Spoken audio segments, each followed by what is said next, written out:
kita akan lihat Bapak-Ibu rahmati Allah dari bahasan bagaimana orang-orang Syiah mereka mempunyai iman. Kita berbicara tentang konsep agama mereka supaya kita tahu ini orang berbeda dengan kita atau tidak.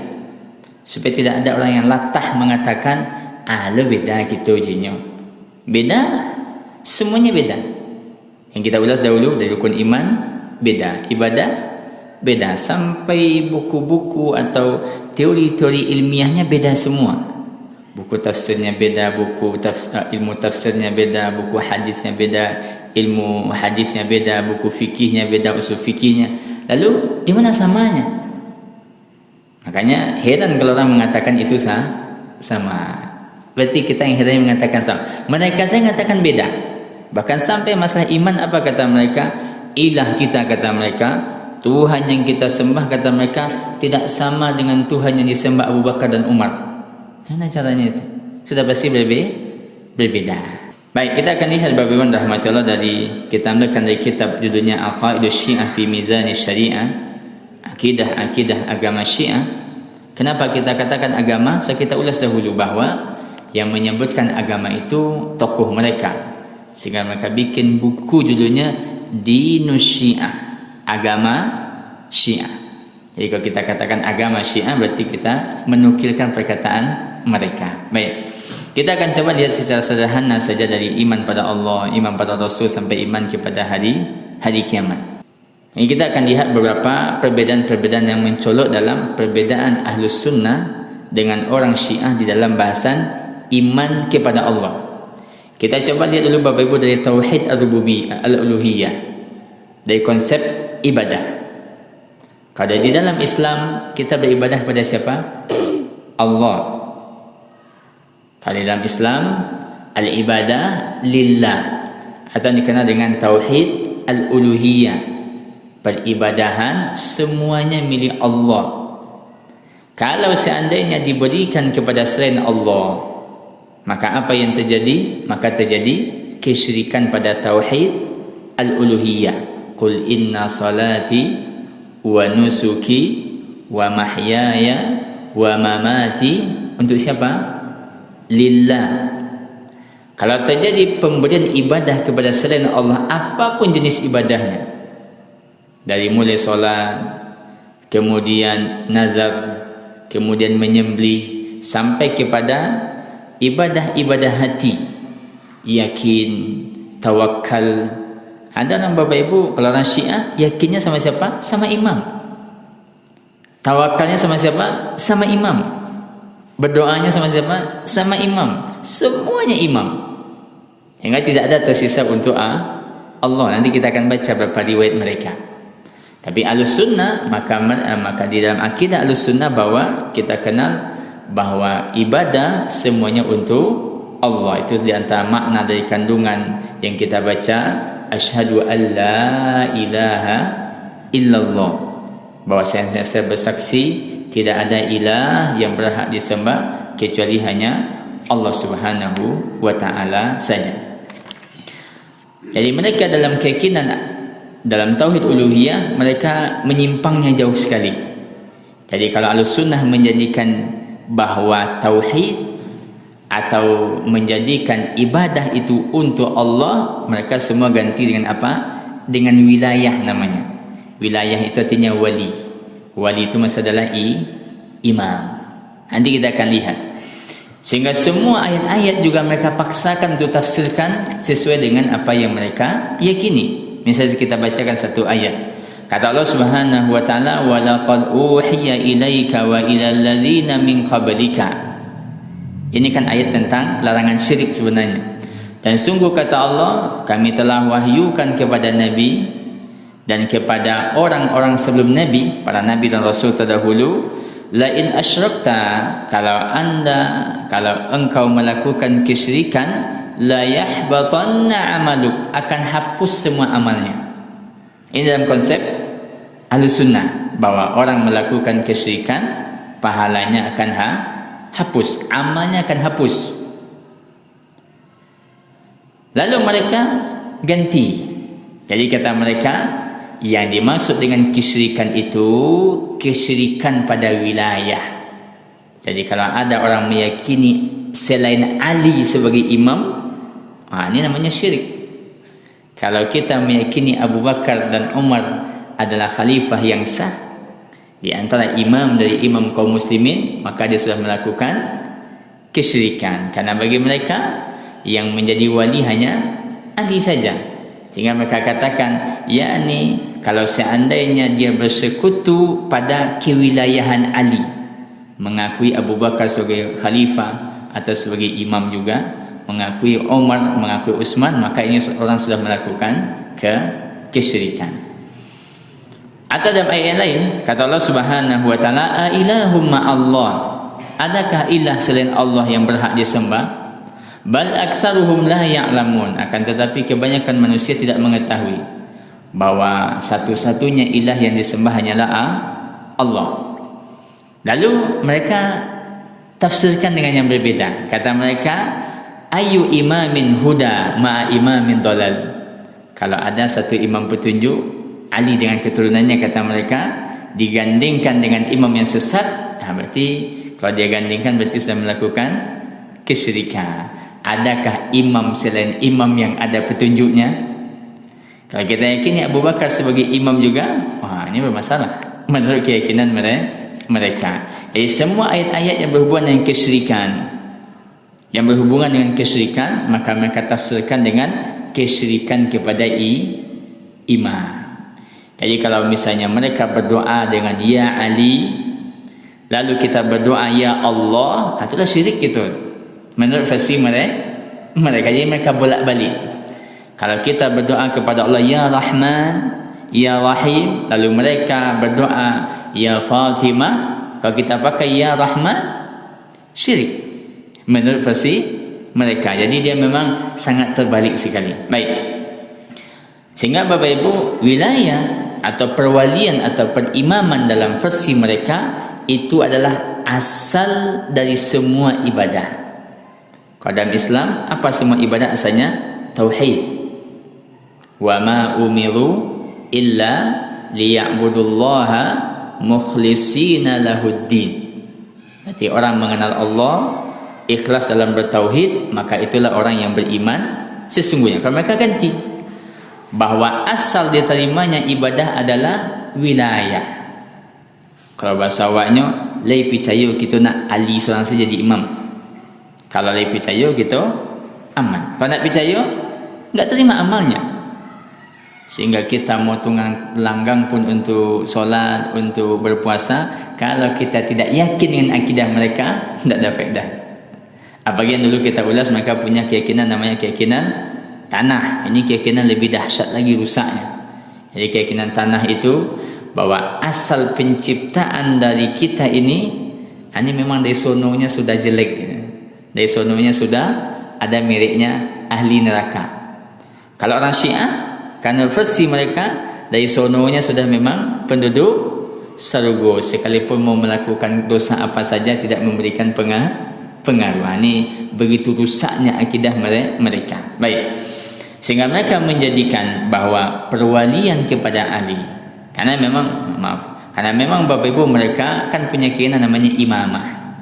Keyakinan imam yang turun temurun. Keyakinan imam atau perwilayahan. Makanya mereka kalau azan, apa mereka tambah? Asyhadu anna aliyan waliyullah. Ini juga di antara bentuk hal yang melanggar syariat yang mereka lakukan. Kalau kita azan tak ada itu. Kalau mereka azan tambahkan asyhadu anna aliyan waliyullah. Sebagian orang menambah juga azan dengan lafaz asyhadu anna sayyidana Muhammadan Rasulullah. Ini lain lagi orangnya. Ada juga yang menambah azan hayya 'alal jihad, ini lain lagi orang. Ini macam-macam. Macam-macam. Tapi kaedahnya sama. Bahwa orang yang menambah lafaz azan maka tidak boleh dalam syariat apapun mau ditambah. Mau ditambah kata-kata sayyidina atau ditambahkan hayya 'ala, besok mungkin hayya. Kalau mereka juga tambah dalam azannya hayya 'ala khairil amal. Kalau orang mau menambahnya hayya 'alal jihad, mereka punya tambahan apa? Hayya 'ala khairil amal. Itu silakan dilihat di buku di siaran TV mereka Al-Manar. Baik. Kita coba bacakan salah satu dari riwayat mereka.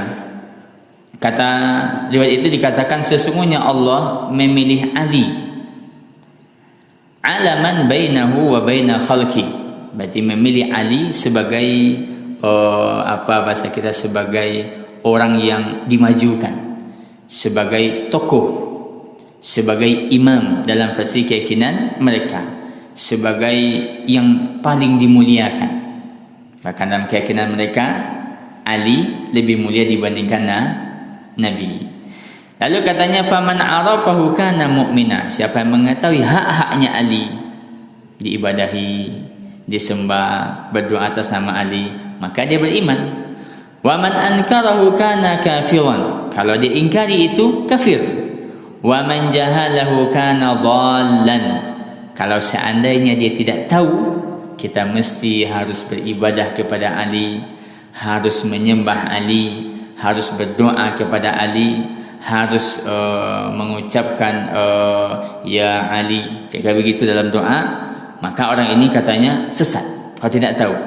Wa man nasaba ma'ahu syai'an kana musyrika, kalau ditambahkan ada Imam Ali, ada Abu Bakar, ada Ali, ada Umar, maka ini orang katanya musyrik, katanya musyrik. Wa man jaa bi wilayatihi dakhala jannah, tapi kalau mengakui kewalian Ali nanti dengan anak keturunannya baru dia masuk surga. Kalau dalam Islam kira-kira kalau orang belum mengenal Ali sebagai seorang sahabat, dia belum mengenal, mungkin baru masuk Islam, belum mengenal, apakah dia layak masuk surga tapi dia sudah beriman kepada Allah dan Rasul, masuk surga. Tapi nanti kita akan pelajari siapa itu Umar, siapa Abu Bakar, siapa Utsman, siapa Ali dan seterusnya. Tapi kalau mereka tidak, yang dulu itu dulu, kayak gitu. Jadi sehingga dalam syahadat yang kita ulas pada bulan yang lalu, wa asyhadu anna, dan dia mereka menambahkan syahadatnya bahwasanya Ali waliullah dan Fatimah Az-Zahra dan segala macam syahadatnya mereka yang mereka tambahkan. Bahkan kata mereka kalau seandainya seseorang beramal di dunia, amalnya itu seperti gunung, tapi dia tidak meyakini kewalian Ali, maka Allah akan masukkan dia ke dalam neraka. Pertanyaannya, apakah Ali sebagai wali? Tentu iya, aulia, petinggi sahabat. Tapi di samping Ali, Abu Bakar lebih mulia, Utsman lebih mulia, tapi kalau mereka Ali saja. Makanya orang Syiah ini Bapak Ibu, satu sisi gayanya seperti orang yang paling sayang dengan Nabi, karena dia mengangkat yang mereka jadikan sebagai ikonnya siapa? Menantu Nabi. Tapi di sisi lain mereka injak-injak kehormatan Nabi SAW. Tapi gayanya, kami ini pecinta Ahlul-Bait, kami ini mencintai anak keturunan Nabi. Maka dalam Islam Bapak Ibu tidak boleh hulu di dalam mencintai keluarga Nabi. Kalau mencintai bagian dari iman. Tapi kalau hulu, ini bermasalah. Kalau hulu dia akan menjadi bermasalah dengan menyembah, dengan berdoa kepadanya, dengan meyakini menyebut namanya kita bisa masuk surga dan segala macam, hulu namanya. Ini dalam bab akidah. Hulu artinya orang memposisikan orang-orang yang soleh melebihi kapasitasnya, itu namanya hulu. Dan hulu itu bisa pada siapapun, bisa kepada Nabi, hulu. Kalau dia sujud pada Nabi, hulunya pada siapa? Nabi. Orang Nasara hulu pada siapa? Nabi Isa. Kita akan lihat beberapa contoh-contoh dari riwayat yang ada bahwa mereka menjadikan wali atau imam sebagai seolah-olah sebagai pengganti Allah. Misalnya bahwa untuk seseorang sampai kepada Allah mesti melalui imam. Ini kan hulu. Katanya Bapak Ibu, fa innahum hajbur rabb wal wasaid bainahu wa bainal khalq. Jadi katanya imam-imam itu dia penghalang antara hamba dengan Allah. Kalau pengen sampai kepada Allah, maka pakailah imam. Wal wasaid bainahu wa bainal khalq. Jadi orang kalau tidak beriman melalui imam, tidak terima imannya. Kalau tidak beriman melalui imam, tidak terima imannya. Ini babi sebagian terjadi begitu. Kalau anda beriman melalui guru, lun putih gaji harus di guru. Kalau nak dimandian di guru dulu, lun bisa. Lun bisa, lun sempurna itu. Jadinya sudah disyahadatkan di gurunya dulu, atau dimandian di guru segala macam. Ini yang tadi kita maksud, kaedahnya begitu. Jadi orang yang menjadikan seseorang sebagai cara dia mendapatkan hidayah dan itu yang dia kini, kalau lun guru syanu tu alun kapas bagi Islamnya. Kalau lun buya anu lun bisa itu. Buya tu nama Islam awak. Ini bahasa sebagian orang. Kalau orang Syiah imam. Sehingga mereka katakan wal wasaid bainahu wa bainal khalq. Sehingga dia menjadi perantara antara hamba dengan Allah. Lalu apa bedanya dengan orang Arab jahiliyah yang menjadikan berhala perantara antara mereka dengan Allah? Maka di dalam Islam itu merupakan bentuk kesyirikan. Tapi guru tentu tempat kita belajar iya. Tapi dia bukanlah orang yang akan mengantarkan pintu hidayah. Tapi dia hanya mengembangkan dari petunjuk yang ada, nanti akan memasukkan hidayah adalah Allah Subhanahu wa taala. Lalu kata mereka Bapak Ibu bahasanya hidayah itu juga tidak akan didapatkan kecuali melalui imam. Jadi kalau tidak melalui imam tidak akan mendapatkan hidayah. Wa in taraknahum lam yahtadu bighairina. Kata riwayat mereka, kalau kami tinggalkan ini manusia, tidak akan bisa dapat hidayah tanpa kami. Begitu kata imam-imam mereka dalam keyakinan mereka. Yang berikutnya Bapak Ibu tidak diterima doa kecuali dengan nama-nama imam. Ini bentuk dari hulu mereka tadi. Kalau dia berdoa ya Allah, tak terima doanya. Ya Rahman, tak terima doanya. Kalau dalam Islam kita berdoa pakai apa? Kita boleh bertawassul dengan berapa? Dengan 3 perkara. Yang pertama kita bertawassul dengan apa? Dengan nama dan sifat-sifat Allah. Ya Hayyu ya Qayyum birahmatika astaghith. Ya Rahman, ya Razzaq, ya Ghafur, ya Allah, ya Rabb, ya Rabbana. Itu semuanya nama-nama Allah. Kalau mereka Bapak Ibu tidak begitu. Berdoa harus dengan nama imam. Atau mungkin istrinya imam. Sehingga dalam sebuah dan beberapa buah foto saya lihat anak-anak di Iran sana, mereka punya penutup kepala, apa tulisan di pecinya atau di penutup kepalanya, ya Hussein, ya Fatimah, ya Ali, ya Imam, macam-macam. Karena memang itu dalam keyakinan mereka. Kita coba bacakan riwayatnya. Katanya manda Allah bina aflah. Orang yang berdoa kepada Allah dengan nama-nama imam kami beruntung. Wa man da'a bi ghairina, dan siapa berdoa dengan selain kami halak wastahlak, maka dia hancur dan akan hancur. Gimana caranya? Kita berdoa hanya dengan nama Allah saja, dan memang tidak boleh dengan selain nama Allah. Sampai dengan Nabi pun tidak boleh. Misalnya orang berdoa ya Nabi ampuni saya, tidak bisa. Dia hanya bisa mengatakan ya Allah, ya Allah. Dalam hadis, dalam riwayat yang lain, dalam riwayat yang mereka sebutkan bahwa mereka menggunakan bahkan Nabi Nuh alaihissalam, ketika Nabi Nuh hampir ditenggelamkan, maka dia juga berdoa dengan nama imam. Ini sudah mulai agak lebih aneh lagi riwayatnya juga aneh. Atau misalnya ketika Nabi Musa, wa inna Musa lamma daraba tariqan fil bahri da'allahu bihaqqina. Jadi ketika Nabi Musa memukul tongkatnya untuk menjadikan lautan terbelah, juga memanggil nama imam. Nabi Nuh ketika membuat kapal dengan nama imam juga. Bahkan Nabi Isa ketika akan dibunuh oleh orang Yahudi juga dengan nama.